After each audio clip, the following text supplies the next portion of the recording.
Happy fall, everyone! I'm back with another monthly indie game release list, this time with a couple spookier entries just in time for Halloween. There aren't actually any full-on horror games here, but still plenty of vibes to go around for every type of gamer out there. So let's kick things off with Pinball Spire.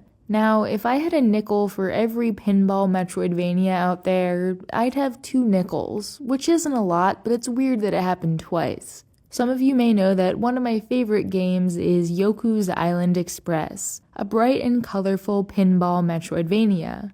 Pinball Spire also fits right into the genre. It's not quite as cute, but still very fun, and there's a demo up on Steam that you can try before it releases on October 2nd.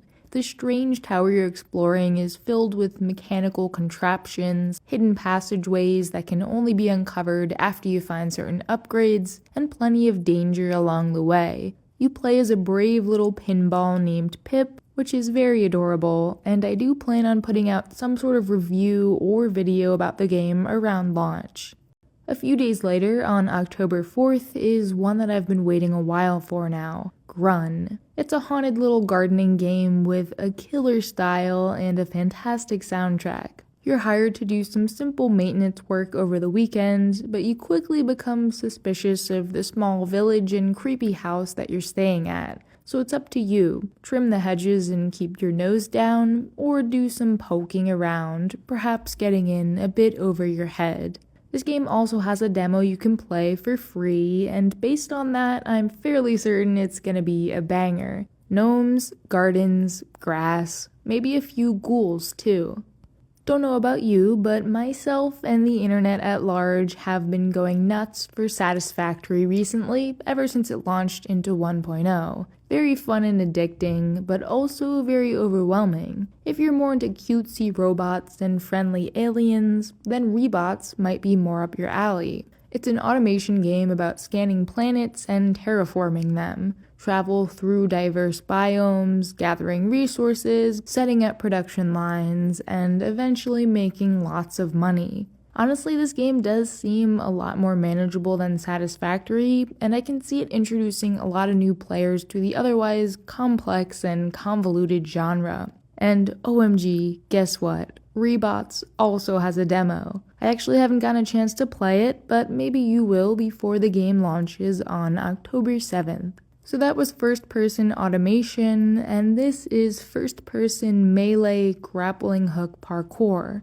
Shady Knight is out on October 9th and also has a demo. I've played it, it's super fun, and it will be taken down in just a few days on September 30th, so give it a try while you still can. All of the trailers for this game are in 720p for some reason, sorry about that, but I'm not sorry about how badass the game lets you become. As you begin to grasp its swift swordplay, acrobatic archery, and fluid platforming, the levels become your own creative playground to mess around in and master. Shady Knight is a purely skill-based experience, so there aren't any locked abilities or really any limits imposed upon you. Are you up for the challenge? If you're not, that's okay. Neva will be here a week later on the 15th to soothe your soul with its beautiful animations, powerful soundtrack, and touching story of a young woman and her wolf companion. The world is on the verge of death as dark forces sweep through it,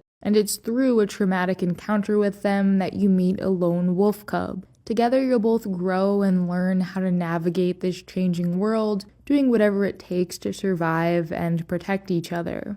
I'm sure that this one definitely won't be super emotional or anything like that. Just a nice little story about 2 pals, right? And if the art style looks familiar to you, that's because it's from the same creators who made Grease, and this one will probably be another hit if I had to guess.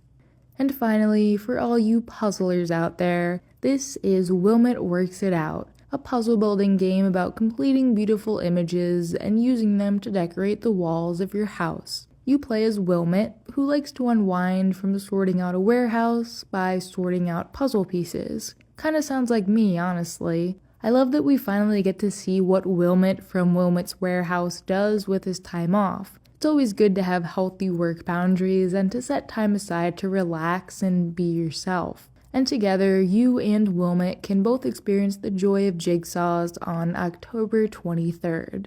And that's it from me. I've been so busy lately, I don't even know what to do with myself, aside from setting aside enough time to keep on making these videos. Your support is very much appreciated as always, and if you're able, consider signing up for my indie game newsletter over on Patreon. I have a fun time writing them up at the end of every week, and you can read everything I've ever posted over there for only $1 a month.